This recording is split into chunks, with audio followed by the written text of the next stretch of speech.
لله وكفى وسلام على عباده الذين اصطفى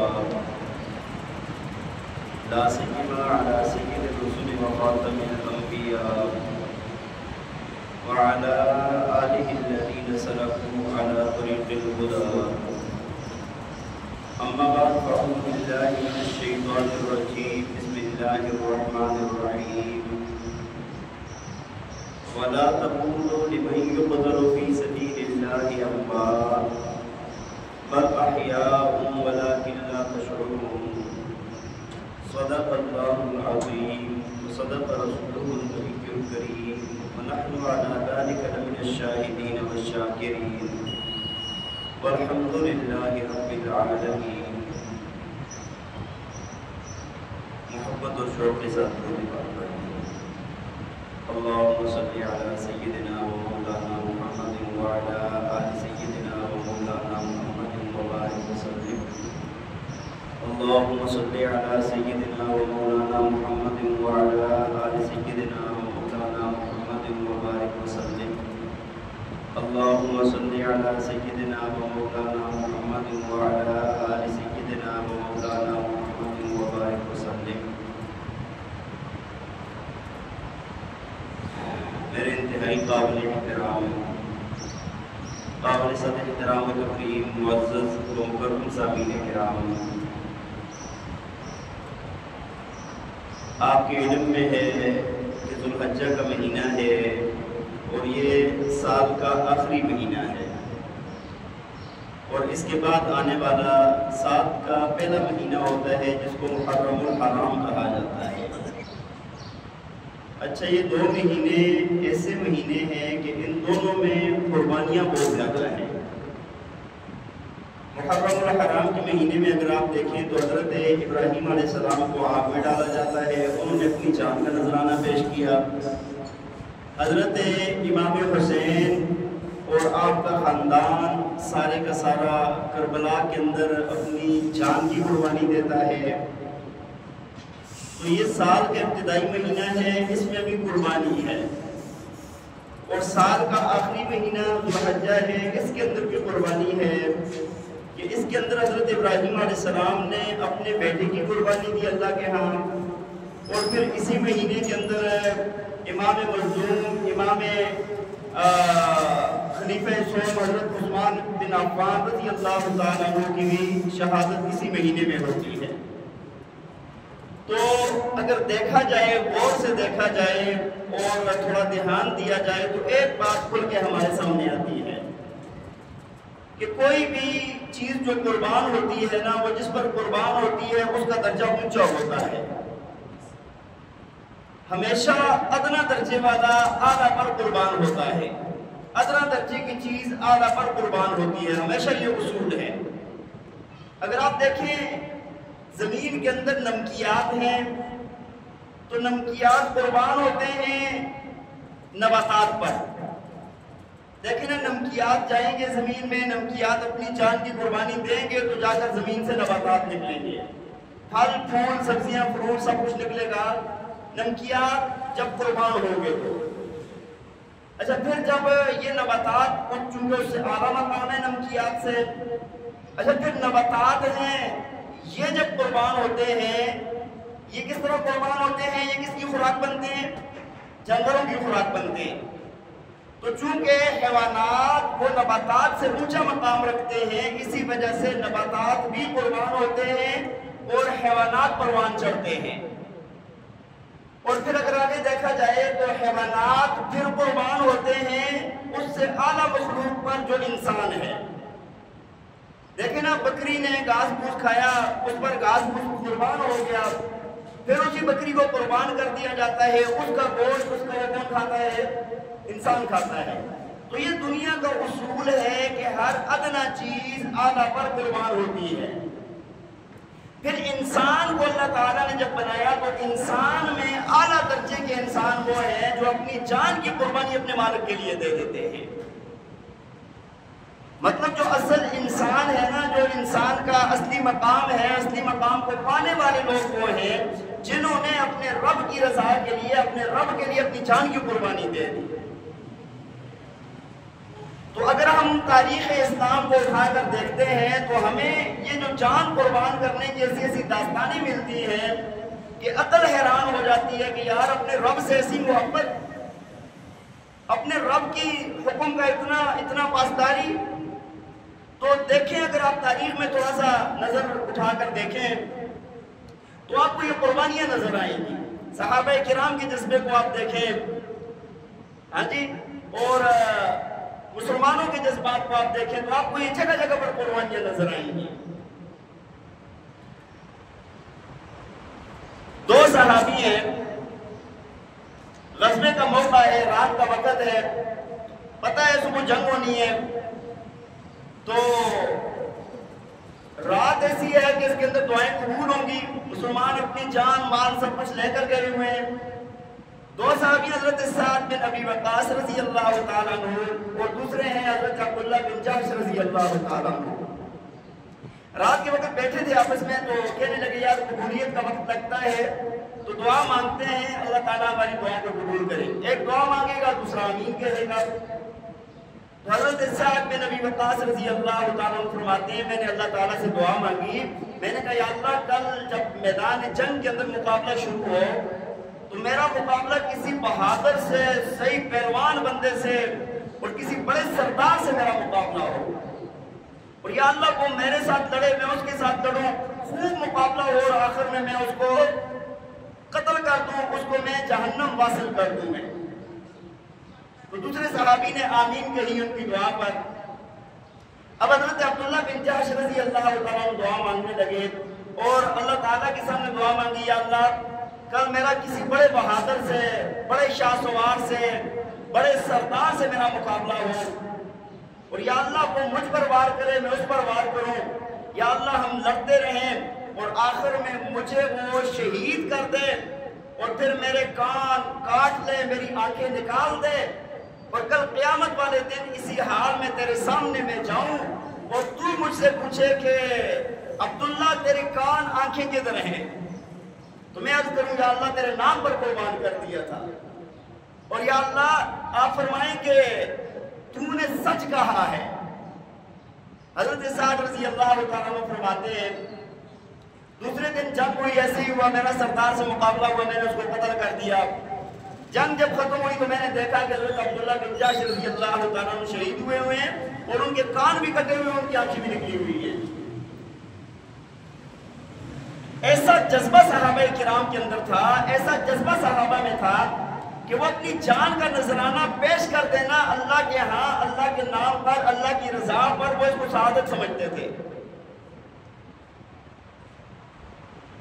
ایک جنگ کے موقع پر ایک صحابی ہیں، معذور ہیں، ٹانگیں معذور ہیں، چل نہیں سکتے، اپنا بیلنس برابر نہیں کر سکتے، معذور صحابی ہیں. حضرت عمر بن جموح رضی اللہ تعالیٰ عنہ اور 4 بیٹے جوان بیٹے ہیں جو جنگ کے اندر شریک ہو رہے ہیں. تو یہ کہنے لگے کہ میں نے بھی جنگ میں جانا ہے، میں نے بھی لڑنا ہے. اب ایک بندہ معذور ہے جس کی ٹانگیں کام نہیں کر رہی، وہ جنگ کے اندر کیسے جائے گا، کیسے لڑے گا؟ تو بہرحال نبی علیہ السلام کی بارگاہ میں پہنچ گئے اور جا کر عرض کی کہ یا رسول اللہ میں نے بھی جہاد میں جانا ہے. آپ نے فرمایا کہ آپ معذور ہیں، آپ نہیں جا سکتے، آپ اللہ کا حکم آپ کی طرف نہیں ہے، آپ معذور ہیں. کہنے لگے یا رسول اللہ میرا دل یہ چاہتا ہے، میں اپنی ان لنگڑی ٹانگوں کے ساتھ جنت کے اندر چلنا چاہتا ہوں. نبی علیہ السلام نے ان کا شوق جذبہ دیکھا تو آپ نے اجازت دے دی، فرمایا کہ ٹھیک ہے چلے جاؤ. اچھا گھر گئے نا، گھر بڑے خوشی سے گئے، جا کر گھر والی کو کہا کہ نبی علیہ السلام نے مجھے اجازت دے دی، میں بھی جنگ پر جا رہا ہوں. تو دیکھا نا بیوی نے عذرائے محبت اور مزاق یہ کہا کہ مجھے تو یہ لگتا ہے آپ درمیان سے ہی بھاگ آئیں گے. اچھا ایک تو مزاق تھا، دوسرا یہ تھا کہ یہ پکے رہیں تاکہ یہ جا کے لڑیں اور شہید ہوں. وہ لوگ شہادت کو بہت بڑی سعادت سمجھتے تھے. تو فرمایا کہ یہ نا جب بیوی نے یہ کہا نا کہ بھائی مجھے لگتا ہے آپ راستے سے ہی بھاگ آئیں گے، تو اسی وقت دعا مانگی یا اللہ مجھے میرے گھر کی طرف لوٹا کے نہ لانا. ایسے ہی ہوا، جنگ کے اندر گئے، وہاں پر خوب جا کے لڑے اور شہید ہوئے. پھر جب واپس لانے لگے ان کو تو ان کا اونٹ نہ واپس آ نہیں رہا مدینے کی طرف. بڑی کوشش کرتے ہیں، دوسری طرف چل جاتا ہے، اس طرف نہیں آ رہا۔ نبی علیہ السلام نے ان کی بیگم سے پوچھا کہ اس نے آتے ہوئے کوئی کہا، کوئی بات کی تھی اس نے؟ کہا یا رسول اللہ میں نے اس سے مذاق کیا تھا اور اس نے یہ دعا مانگی تھی کہ یا اللہ مجھے میرے گھر کی طرف واپس نہ لوٹانا۔ نبی علیہ السلام نے فرمایا نہیں بھائی اب اس کا اونٹ اس کو ادھر لے کے نہیں جائے گا، اس کو ادھر ہی دفنا دو۔ دیکھیں جس قوم کے بڑوں کے اندر یہ جذبہ ہے، معذوروں کے اندر یہ جذبہ ہے کہ ہماری جانیں قربان ہو جائیں۔ اسی طرح ایک واقعہ آتا ہے حدیث کی کتابوں میں کہ ایک صحابیہ ہیں جن کا معصوم بچہ ہے، بالکل چھوٹا بچہ ہے، گھر میں بیٹھی ہوئی رو رہی ہیں، خاوند پہلے شہید ہو چکا کسی جنگ میں، رو رہی ہیں کہ میرے پاس تو کوئی مرد ہی نہیں ہے جس کو بھیجوں میں جنگ کے لیے۔ تو بڑا سوچ بچار کی، پھر اس بچے کو اٹھا کے نا نبی علیہ السلام کے پاس آ گئی، فرمایا یا رسول اللہ میرے بچے کو نا جہاد کے اندر قبول کر دیں۔ آپ نے فرمایا معصوم بچہ ہے، گود کا بچہ ہے، ہاں جی اس کو جنگ کے اندر لے جانے کا کیا فائدہ ہے؟ کہنے لگی کہ اگر اور کچھ بھی نہ ہوا نا، جو مجاہد لڑنے والے ہیں نا، جس کے پاس ڈال نہ ہوئی نا، میرے بچے کو ڈال بنا دینا، میرا بچہ وہاں پر شہید ہو جائے۔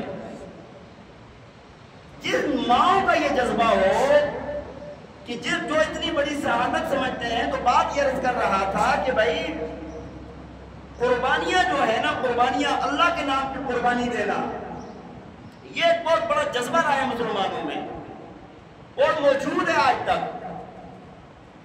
اللہ کی رضا کے لیے اپنی جان کا دے دینا یہ بہت بڑی بات ہے۔ اگر آپ احادیث کی کتابیں، تاریخ کی کتابیں اٹھا کر پڑھیں، آپ حیران رہ جائیں گے کہ کیسے کیسے واقعات ملتے ہیں۔ حضرت زرار رضی اللہ تعالیٰ عنہ ہیں، ایک جنگ کے اندر بڑے تیز صحابی تھے، بڑے لڑنے والے، بڑے بہادر صحابی ہیں۔ جنگ کے اندر لڑتے لڑتے نا لاپتہ ہو گئے، لاپتہ ہوئے، بڑا ڈھونڈا، دیکھا نہیں ہے بھائی، ہے ہی نہیں۔ تو حضرت خالد بن ولید رضی اللہ تعالیٰ عنہ فرماتے ہیں کہ ایک نقاب پوش نا جنگجو، فرمایا کہ وہ جنگ کے اندر لڑ رہے ہیں اور جس طرف میں ہوں نا میرے ساتھ ساتھ وہ لڑ رہے ہیں۔ اگر مجھ پر دشمن حملہ کرتے ہیں تو وہ آ کے اس کو روک دیتا ہے، کبھی اس پر ہوتا ہے تو میں روک دیتا ہوں۔ فرمایا جنگ جاری ہے اور بڑے زور شور سے ہے اور میں دیکھ رہا ہوں ہے کون یہ۔ فرمایا کہ جب تھوڑا سا جنگ ٹھنڈی ہوئی نا تو میں نے کہا یار میں چونکہ تمہارا سے بس سالار ہوں، میں حکم دیتا ہوں مجھے بتاؤ تم ہو کون۔ تو آگے سے جواب ملا اور آواز عورت کی تھی، کہنے لگی کہ میں زرار کی بہن ہوں، میرا بھائی لاپتہ ہے، تو میں جب تک میرا بھائی نہیں ملتا نا میں ان کفار سے ایسے ہی لڑتی رہوں گی، اور اجازت اس لیے نہیں لی میں نے کہ اگر میں آپ سے اجازت دیتی تو آپ مجھے اجازت نہ دیتے لڑنے کی۔ ان عورتوں کا ایسا جذبہ ہے۔ تو حضرت زرار رضی اللہ تعالیٰ عنہ کا واقعہ یہ ہوا، فرماتے ہیں کہ جنگ کے اندر نا لڑ رہے تھے، وہ بہت بڑے بہادر صحابی تھے، لڑتے ہوئے نا کفار نے ان کو گھیر لیا اور ایک سائڈ پر لے گئے ان کو، اور بہت زوروں سے ان کے اوپر حملہ ہو، یہ لڑتے رہے یہاں تک کہ اتنا لڑے ان کا گھوڑا تھک ہار گیا اور کفار نے ان کو یوں گھیر لیا۔ اس نے بڑی کوشش کیا، گھوڑا مطلب آپ اندازہ لگائیں، سوچیں جس جنگ کے اندر گھوڑا تھک جاتا ہے، انسان لڑ رہا ہے، کیا لوگ تھے یار وہ۔ اب نہ دیکھا کہ بھائی یہاں پر چونکہ گھوڑا چلنے لائق ہے نہیں، تو اب بڑی مشکل ہو گئی ہے۔ گھوڑے کو نا، گھوڑے کی پیشانی پر آگے ہو کے نا ہاتھ رکھا اور کہا کہ اگر آج تم نے ہمت نہ کی نا، میرا ساتھ نہ دیا نا، تو میں روزے والے رسول کو تیری شکایت لگاؤں گا۔ فتوحات شام کے اندر دیکھ لیں آپ، میں روزے والے رسول کو تیری شکایت لگاؤں گا۔ فرمایا کہ جب یہ بات سنی گھوڑے نے نا، تو گھوڑا ایسا تازہ دم ہو گیا کہ جس طرح یہ ابھی ابھی تازہ دم گھوڑا آیا ہے۔ تو کہنے کا مقصد یہ ہے کہ جان کی قربانیاں دینا یہ اسلام کے اندر ابتدا سے چلا آ رہا ہے اور اس کو سعادت سمجھا جاتا ہے۔ بہرحال بات یہ عرض کر رہا تھا، بات دوسری طرف نکل گئی کہ یہ جو 2 مہینے ہیں نا، یہ قربانیوں والے مہینے ہیں۔ جس طرح میں نے آپ کو عرض کی کہ محرم الحرام کے مہینے میں ہے، حضرت امام حسین اہل بیت نبی علیہ السلام کی اولاد کربلا کے اندر شہید ہوئی ہے، اسی طرح اور صحابی بھی ذوالحجہ کے مہینے میں حضرت امام حضرت عثمان بن عفان رضی اللہ عنہ شہید ہوئے ہیں اور بڑی مظلومانہ شہادت ہے، کیونکہ ذوالحجہ کا مہینہ ہے۔ اور گزشتہ جمعے میں نے آپ کو حضرت عثمان رضی اللہ عنہ کے فضائل عرض کیے تھے، تو آج میرا دل چاہا کہ تھوڑا سا حضرت عثمان رضی اللہ عنہ کی شہادت کا بیان کر دوں کہ ان کی شہادت ہوئی کیسے ہے۔ عام طور پہ مسلمانوں کو یہ بھی نہیں پتا، عمومی طور پہ نہیں پتا کہ ان کی شہادت کس المناکی کے اندر، کس دردناکی کے اندر ان کی شہادت ہوئی ہے۔ آپ جانتے ہیں کہ حضرت عثمان رضی اللہ تعالیٰ عنہ خلیفہ سوم ہیں نبی علیہ السلام کے، اور حضرت ابوبکر صدیق، حضرت عمر فاروق، حضرت علی المرتضیٰ ان کے گہرے یار ہیں، دوست ہیں، بڑے درجے کے صحابی ہیں، خلفائے راشدین میں شامل ہیں، نبی علیہ السلام کے دور داماد ہیں۔ آپ صلی اللہ علیہ وسلم نے متعدد مرتبہ آپ کو جنت کی بشارت دی۔ آپ نے ان کے بارے میں فرمایا کہ اگر 100 بیٹیاں بھی ہوتی تو یقین بات دیگرے میں عثمان کے نکاح میں دے دیتا۔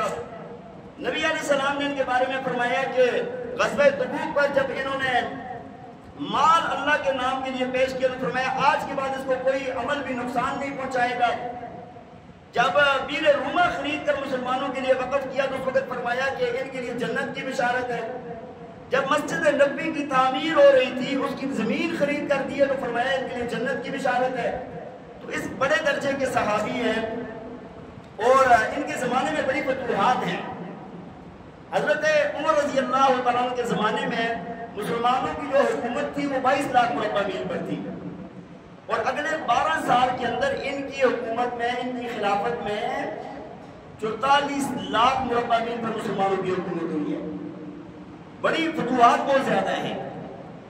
انتہائی شریف الطبع انسان، انتہائی حیادار انسان، نبی علیہ السلام نے فرمایا کہ آسمان کے فرشتے بھی اس سے حیا کرتے ہیں، اور اللہ کے نام پر مال جو ہے نا وہ آنکھیں بند کر کے خرچ کرنے والے انسان۔ بہرحال کچھ لوگوں نے جو اسلام دشمن تھے مصر سے آئے اور کوئی 700 کی تعداد میں، اور میں نے آپ کو عرض کیا تھا گزشتہ بھی کہ وہ حج کے موقع پر آئے تھے۔ ابھی مسلمان سارے کے سارے حج کے لیے گئے ہوئے تھے، ان کا ارادہ یہ تھا کہ ان کو شہید کر دیا جائے، ان کو خلافت سے ہٹا دیا جائے۔ بلوائی تھے، بظاہر مسلمان تھے۔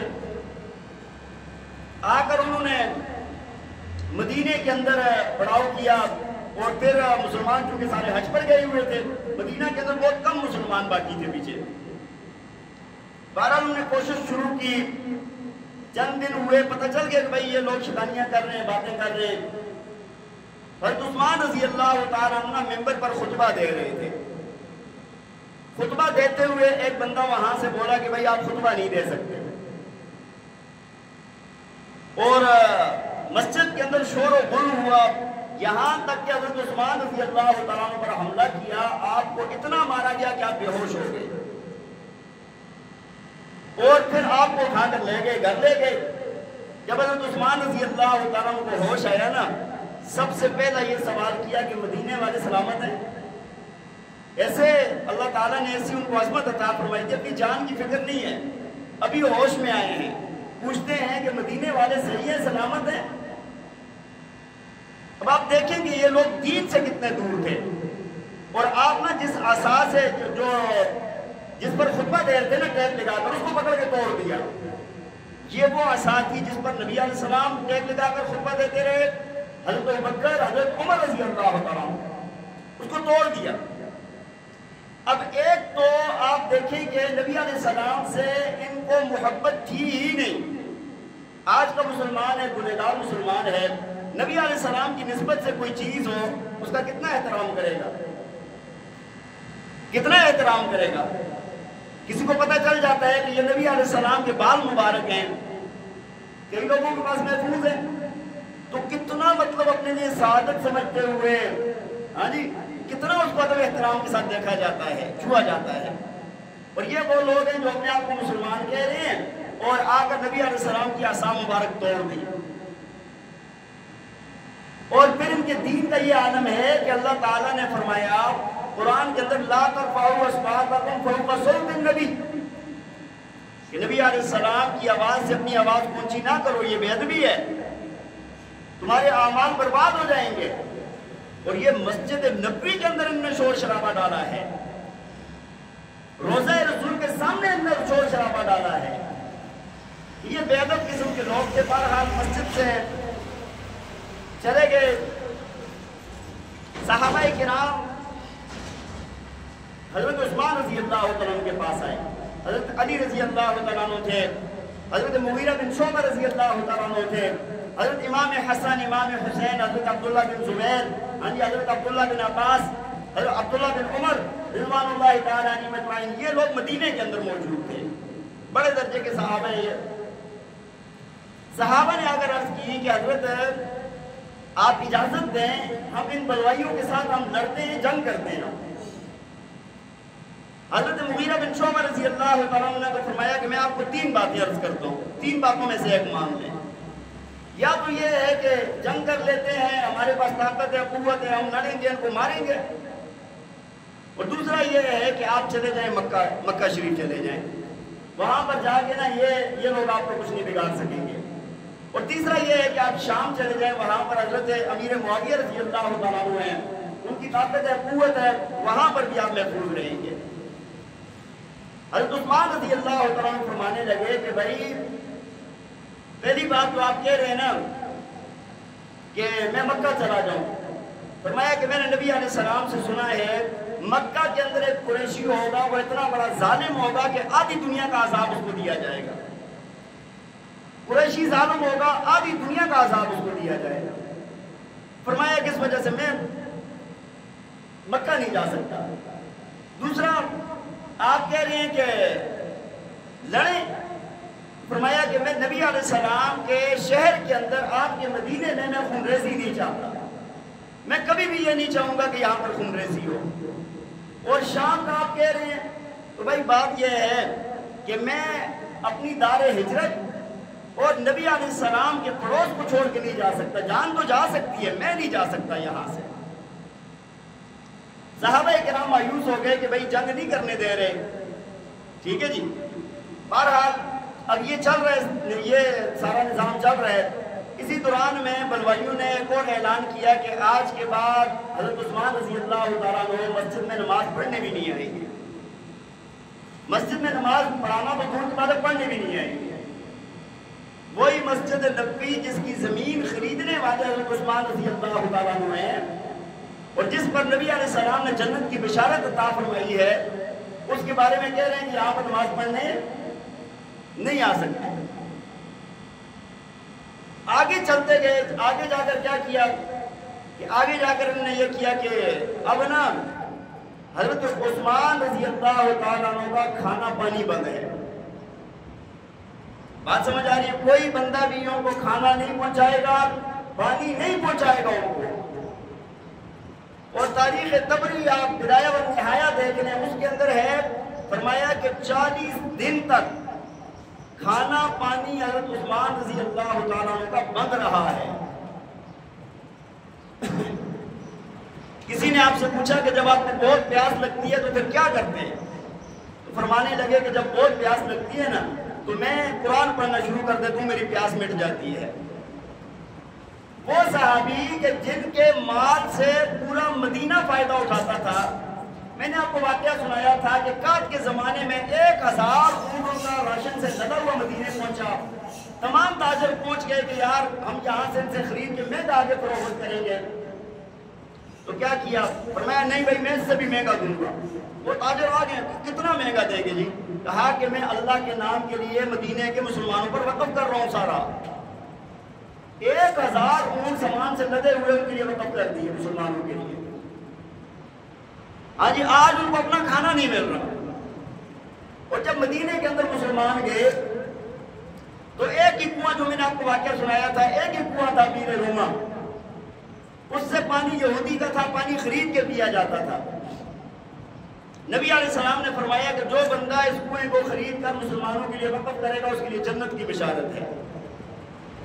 یہودی کے پاس گئے کہ یار یہ کنواں نا یہ مجھے بیچ دو، بڑا باری رقم بتائی کہ یار زیادہ ہو، جتنے مرضی ہے لو۔ وہ کہنے لگا نہیں یہ میرا روزگار ہے، اس پر میں اپنا گھر چلاتا ہوں میں بیچوں گا نہیں. آپ نے پھر اس کے ساتھ ایک نفسیاتی چال کے طور پہ سمجھ لیا, ٹھیک ہے, کیونکہ نبی علیہ السلام کی اتنی بڑی بشارت تھی, کہا یار آدھا بیچ دو. آدھا کیسے بیچوں؟ کہا آدھا ایسے بیچو کہ ایک دن پانی ہم بھریں گے, ایک دن ہمارا ہوگا, ایک دن تمہارا ہوگا. اس نے کہا جی ٹھیک ہے. اور کتنے کا؟ 12,000 درہم کا اس وقت ہے وہ آدھا کنواں خریدا. اچھا خرید کے نا مسلمانوں کے لیے وقف کر دیا, بھائی ایک دن جو میرے والا ہے نا وہ فری ہے, جتنا مرضی کوئی پانی بھرے لے جائے جیسے بھی. اب ظاہر سی بات ہے اگر پانی اس طرح ایک دن پیسوں سے ملے اور ایک دن فری ملے تو کیا کریں گے؟ ایک دن ہی بھر لیں گے نا. ہم بھی ایسے ہی کرتے ہیں, ہمارا بڑی مشکل ہے پانی کا, جو ہمارے حضرات رہتے ہیں جب اجازت ہوتی ہے اس دن سکون بھر لیتے ہیں. تو بہرحال مسلمان اور عام لوگوں کو بھی اجازت دے دی, جو مسلمان نہیں بھی تھے وہ بھی اسی دن بھر لیتے تھے جس دن اجازت ہوتی تھی, 2 دنوں کا پانی بھر لیتے تھے. اب نا یہودی کا تو بالکل کاروبار ٹھپ ہو گیا, کہنے لگا کہ یار یہ دوسرا آدھا بھی تم ہی خرید دو. 8,000 درہم اور یہ دوسرا بھی خرید دیا. وہ کنواں خرید کر مسلمانوں کے لیے وقف کیا. نبی علیہ السلام نے فرمایا کہ عثمان کے لیے جنت کی بشارت ہے. تو اب خود نا پانی کی ایک ایک بوند کو ترس رہے ہیں. آپ نے حضرت علی رضی اللہ تعالیٰ عنہ اور حضرت اماں عائشہ رضی اللہ تعالیٰ عنہ اور ان بڑے صحابہ کو پیغام بھیجا کہ یار میں پیاسا ہوں بہت زیادہ, ہمارے گھر میں پانی نہیں ہے, اگر تم میں سے کوئی پانی پہنچا سکے نا تو پہنچا دو. تاریخ کی کتابوں میں موجود ہے کہ حضرت علی رضی اللہ تعالیٰ عنہ کو جب پتہ چلا نا آپ نے کوئی مشکیزہ یا کوئی برتن بھرا اور لے کر جا رہے ہیں, اور بلوائیوں نے نا راستے میں آپ کو روک لیا, کہا جی پانی نہیں لے کے جانے دیتا ہے. بڑا کوشش کی لیکن ان سے پانی لے کے نا گرا دیا. تو حضرت علی رضی اللہ تعالیٰ عنہ نے ایک تقریر فرمائی وہاں پر, فرمایا کہ جو کام تم کر رہے ہو نا یا نہ مسلمانوں کا دستور ہے نہ کافروں کا دستور ہے. روم اور فارس کے جو کافر ہیں نا وہ بھی اپنے قیدیوں کو کھانے پینے سے منع نہیں کرتے تھے, تم تو ان سے بھی بدتر ہو. بڑے جذباتی تقریر ہو, بڑی جذباتی باتیں فرمائی, لیکن وہ بے حیا لوگ کدھر سمجھ رہے تھے. بہرحال حضرت علی رضی اللہ تعالیٰ عنہ نے جب پانی نہیں لے جانے دیا تو اپنی پگڑی اتار کے نا اور عثمان رضی اللہ عنہ کے گھر میں پھینک دی, تاکہ ان کو پتہ چل جائے کہ میں پانی لے کر آیا تھا, مجھے لانے نہیں دیا گیا. تو بہرحال اسی اس میں چل رہے تھے. تو ایک دن جب کھانا پانی بند ہے, انتہائی مشکلات والی زندگی ہے, اس وقت نا ایک دن آپ اپنے چھت پر چڑھے اور وہاں پر چڑھ کے ایک تقریر کی آپ نے. بلوائی باہر موجود تھے. آپ نے تقریر کی, آپ نے کہا کہ بھائی میں تم کو اللہ کی قسم دے کر کہتا ہوں, تم لوگ مجھے یہ بتاؤ کہ جب غزوہ تبوک ہوا ہے اور میں نے جو اللہ کے نام پر مال خرچ کیا تو اللہ کے نبی نے مجھے جنت کی بشارت نہیں دی تھی؟ کہنے لگے دی تھی. فرمایا کہ کیا جب مسجد نبی کی تعمیر ہو رہی تھی, اس کی زمین کم تھی, نبی علیہ السلام نے فرمایا کہ خرید کر جو دے گا اس کے لیے جنت کی بشارت ہے؟ تمہیں نہیں پتا؟ کہتے ہیں پتہ ہے. کہا کہ بیر روما جب مسلمانوں کے لیے میں نے خرید کر وقف کیا, نبی علیہ السلام نے جنت کی بشارت دیا, تمہیں نہیں پتا؟ کہتے ہیں پتہ ہے. فلاں کام کیا, فلاں ایک ایک بات گنوائی, کہتے ہیں پتہ ہے لیکن چھوڑیں گے نہیں. نعوذ باللہ. ساری بشارتیں نبی علیہ السلام کی سن کے آپ نے ایک ایک بات گنوائی ان کو, لیکن ان کو کوئی بھی شرم حیا نہیں آئی. اور ادھر سے صحابہ کرام حضرت علی رضی اللہ تعالیٰ عنہ, علامہ ابن کثیر رحمہ اللہ لکھتے ہیں, فرمایا کہ آپ نے حضرت امام حسن, امام حسین, عبداللہ بن زبیر, عبداللہ بن عمر رضوان اللہ تعالیٰ علیہم اجمعین, ان کو آپ کے دروازے پر پہرے دار مقرر کیا کہ کوئی بھی بندہ اندر نہ جائے. آپ پہرا دے رہے ہیں, اللہ اکبر کبیرہ. اب آپ اندازہ لگائیں کہ امام حسین رضی اللہ عنہ کی شہادت انشاءاللہ آپ کے سامنے بیان ہوگی, لیکن اصل جو ہے نا سبق سیکھنے والے یہاں سے شروع ہوئے تھے. جب دیکھا نا کہ پانی بند ہو تو کیسے عبادت کی جاتی ہے, کھانا بند ہو تو عبادت کیسے کی جاتی ہے, جب اللہ کے نام پر اس طرح قید کر دیا جائے تو پھر وہاں پر اللہ کا نام کیسے لیا جاتا ہے, یہ تربیت بھی یہاں سے ملی تھی. بات سمجھ آ رہی ہے؟ اور مقام اور مرتبہ یہ ہے کہ جو جنت کے شہزادے ہیں وہ آپ کے دروازے پر حضرت علی رضی اللہ تعالیٰ نے پہرے دار مقرر کر دیے ہیں۔ بہرحال وقت جیسے جیسے گزرتا گیا، ان لوگوں کی ایک ہی سوچ تھی کہ ہم نے ان کو شہید کرنا ہے۔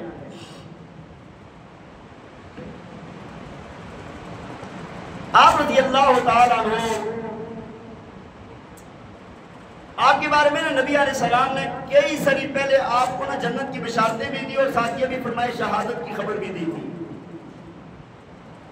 احد پہاڑ پر جب تھے نا، اور احد پہاڑ میں زلزلے سے ہلنے لگا، نبی علیہ السلام نے اس پر پاؤں مار کر کہا کہ احد ٹھہر جا، تیرے اوپر ایک نبی ہے، ایک صدیق ہے اور ایک شہید ہے۔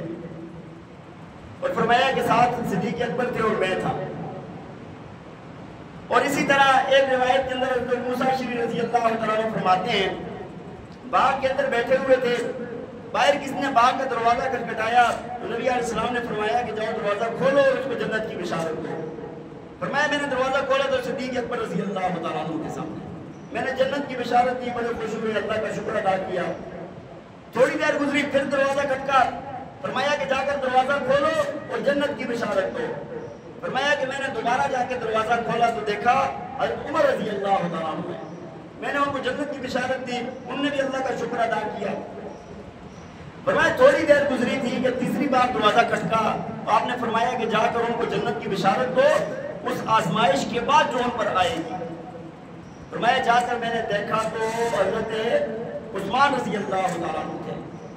فرمایا کہ میں نے ان کو جنت کی بشارت دی اور ساتھ یہ بھی کہا کہ نبی علیہ السلام نے فرمایا اس آزمائش کی بات جو تمہارے اوپر آئے گی۔ تو وہاں پر دعا مانگنے لگے کہ یا اللہ آپ ہی میری مدد فرمانا۔ تو آپ کی شہادت کی خبر پہلے سے دے دی تھی۔ تو اسی دن جمعے کا دن تھا، آرام کرنے لگے، جیسے ہی آنکھ لگی تو خواب کے اندر نا دیکھا نبی علیہ السلام موجود ہیں، حضرت ابوبکر ہیں اور حضرت عمر ہیں، تو اور روزے سے بھی تھے یہ۔ نبی علیہ السلام فرمانے لگے کہ عثمان آج شام کو افطاری ہمارے ساتھ کرنا، آج شام کو افطاری۔ فرمایا کہ جیسے اٹھے، جاگ آئی، آنکھ کھلی، گھر والی کو بلایا، کہنے لگے کہ میری شہادت کا وقت آ گیا ہے۔ نبی علیہ السلام نے فرما دیا ہے تو میرے لیے وہ پجامہ میں نہ جاؤ جو ابھی تک میں نے نہیں پہنا۔ اچھے کپڑے پہنے اور بیٹھ کر تلاوت کرنے لگے، قرآن کی تلاوت شروع کر دی۔ ادھر سے بلوائیوں نے حملہ کیا، دیواریں پلان کے اندر آئے، اور روایات میں آتا ہے کہ سب سے پہلے آ کے نا ایک نے آ کے یہاں پر راڑ مارا سر کے اوپر، اور آپ کے دانت مبارک اس سے شہید ہو گئے تھے۔ دوسرے نے ایک مارا، تیسرے نے آپ کے سینے پر چڑھ کے تو نیزے سے وار کیے، کئی وار کیے، اور وہ جو آپ کو پہلا راڑ لگا نا اس سے آپ کے دانت مبارک ٹوٹے، اور منہ سے یہاں سے جو خون کا فوارہ نکلا نا وہ قرآن کی آیات پر جا کر گرا تھا، اور وہ قرآن کی آیات تھی فَسَيَكْفِيكَهُمُ اللَّهُ وَهُوَ السَّمِيعُ الْعَلِيمُ، کہ ان کے لیے اللہ ہی کافی ہے اور وہ سننے والا اور علم والا ہے۔ علامہ ابن کثیر فرماتے ہیں ان الفاظ کے اوپر پہلا فوارہ لگایا جا کر خون کا، اور پھر ایک آگے بڑھا اور تلوار سے وار کرنے لگا تو آپ کی بیوی تھی حضرت نائلہ رضی اللہ تعالیٰ عنہ، آپ نے روکنا چاہا تو آپ کی 4 انگلیاں کٹ گئی اس سے، اور حضرت عثمان رضی اللہ تعالیٰ عنہ کو وہاں پر بڑی بے دردی کے ساتھ شہید کر دیا گیا۔ اور آپ کی زبان سے جو نکلنے والے الفاظ ہیں نا، فرمایا پہلے الفاظ نکلے تھے بسم اللہ توکلت علی اللہ، اور جب تلوار کا وار ہونا تو آپ کہنے لگے سبحان اللہ العظیم۔ دیکھیں آخر میں بھی اللہ کی ذات کا نام ہے، ہاں جی، آپ کو بارہ شہید کر دیا گیا۔ ایک خناس آگے بڑھا، اس نے آپ شہید ہو چکے لیکن آگے بڑھ کے آپ کی تختیاں توڑ دی، ٹھیک ہے جی، اور شہادت کے بعد پھر اس کے بعد ایک آیا، اس نے آ کر نعوذ باللہ آ کر کہا میں دیدار کرنا چاہتا ہوں، منہ پر تماچا مارا۔ اور روایات میں آتا ہے کہ ایک بندہ کعبہ کے اندر طواف کر رہا تھا، وہ کہہ رہا تھا کہ اللہ مجھے بخش دے، لیکن میرا گمان نہیں ہے کہ تم مجھے بخشے گا۔ دوسرے نے کہا کہ بھائی کیا بات ہے، کیسی دعا کر رہے ہو؟ کہا میں وہ ہوں جس نے تھپڑ مارا تھا اور اسی دن میرا ہاتھ خشک ہو گیا تھا۔ حضرت عثمان رضی اللہ تعالیٰ عنہ کو اس بے دردی سے شہید کر دیا گیا۔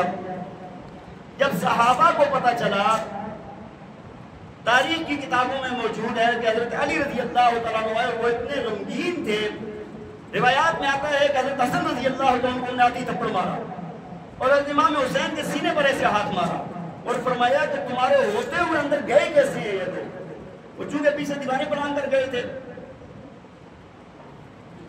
بہرحال صحابہ کرام بڑے دکھ کے عالم میں تھے۔ اب بلوائیوں نے شہید کرنے کے بعد ایک اعلان اور کیا کہ کوئی بندہ ان کو غسل کفن نہیں کرے گا، ان کو دفنائے گا نہیں، اور تاریخ میں لکھا ہے فرمایا کہ 3 دن تک آپ کو دفنایا نہیں گیا اور عثمان رضی اللہ تعالیٰ عنہ کو دفنایا نہیں گیا۔ اس کے بعد حضرت ام حبیبہ رضی اللہ تعالیٰ عنہ جو نبی علیہ السلام کی زوجہ ہیں، امہات المومنین میں سے ہیں، وہ آئیں اور آ کر انہوں نے کہا کہ اگر تم عثمان کو دفنانے کی اجازت دیتے ہو تو ٹھیک ہے، نہیں تو میں خود زوجہ رسول میں خود جا کر ان کی تدفین کروں گی۔ پھر آپ کی اجازت ملی اور یہ کہا کہ بھئی ایک تو جنت البقیع میں نہیں دفنایا جائے گا اور دوسرا یہ ہے کہ دن کے وقت جنازہ نہیں ہوگا، رات کو ہوگا۔ اب رات کے وقت آپ کو غسل دیا گیا، کفن دیا گیا، آپ کو لے جایا گیا اور جنت البقیع کے کنارے پر آپ کی قبر مبارک بنائی گئی۔ اب آپ اندازہ لگائیں کہ حضرت عثمان رضی اللہ عنہ جیسی شخصیت رات کے وقت چند بندوں میں ان کا جنازہ جا رہا ہے، اور بلوائیوں نے کیا کیا کہ گھروں پر گھروں کی چھتوں پر بندے کھڑا کر دیے کہ جو بھی جب ان کی میت گزرے گی اس پر پتھر مارنا۔ مطلب زندگی کے اندر تو لوگ کرتے ہیں، ظلم و ستم کرتے ہیں، لیکن جب کوئی دنیا سے چلا جاتا ہے تو سخت سے سخت دل بھی نرم ہو جاتا ہے، پھر کہتے ہیں یار اب چلا گیا دنیا سے، لیکن آپ پر پتھر برسائے گئے۔ اس کے بعد حضرت نائلہ رضی اللہ تعالیٰ عنہ ہاتھ میں لالٹین چراغ کوئی چیز پکڑی ہوئی جا رہی ہے، ہاں جی، وہ روضہ رسول کے سامنے سے جنازہ گزرا ہے۔ میں سوچتا ہوں کہ تب کیا کیفیت ہوگی ان کی، تب ان کے دل کا کیا عالم ہوگا، کیا سوچ ہوگی، کیا خیالات ہوں گے ان کے۔ چونکہ اسلام رونے دھونے کی، نوحے کی اس چیز کی اجازت نہیں دیتا، لیکن ان کے دل کی کیفیت کیا ہوگی اللہ کے رسول کے روزے کے سامنے؟ وہ دل ہی دل میں کہہ رہی ہوں گی یا رسول اللہ دیکھیں تو صحیح نہ کس کی میت جا رہی ہے۔ یار آپ غور تو فرمائیں، آپ دیکھیں تو صحیح آپ کا دوہرا داماد عثمان ہے۔ یا رسول اللہ یہ عثمان کی میت ہے، اس کے اوپر کوئی پھول کی پتیاں نہیں ہیں، اس کے اوپر کوئی خوشبوئیں نہیں چھڑکی گئی، اس کے اوپر کوئی پتھروں کی برسات کی گئی ہے۔ دل ہی دل کے اندر ان کے کیا کیا خیالات ہوں گے، کس ضبط سے انہوں نے اپنے آپ کو ضبط کیا ہوگا، کتنا مشکل وقت ہوگا، یہ وہی سوچ سکتی ہے، یا ان کے دل پر جو گزری ہوگی وہ گزری ہوگی۔ بہرحال حضرت عثمان رضی اللہ تعالیٰ عنہ کو لے جا کر جنت البقیع کے کنارے پر دفن کیا گیا، اور علماء نے لکھا ہے کہ حضرت عثمان رضی اللہ عنہ کی قبر مبارک، اس کے بالکل قریب جو قبر ہے وہ حضرت اماں حلیمہ سعدیہ رضی اللہ تعالیٰ عنہ کی، جو نبی علیہ السلام کی دائیہ ہیں۔ تو یہ اللہ تعالیٰ نے یہ اعزاز ان کو عطا فرمایا۔ بہرحال یہ مختصر سے اختصار کے ساتھ میں نے آپ کے سامنے حضرت عثمان رضی اللہ عنہ کی شہادت کا واقعہ عرض کیا ہے۔ تو یہ یاد رکھیں کہ اسلام کے اندر قربانیاں ہیں، اسلام کے اندر آپ جب تک دیکھیں گے قربانیاں ہی آپ کو نظر آئیں گی۔ اللہ تعالیٰ ہمیں سمجھنے کی توفیق عطا فرمائے۔ وآخر دعوانا ان الحمد للہ رب العالمین۔ اذان کے بعد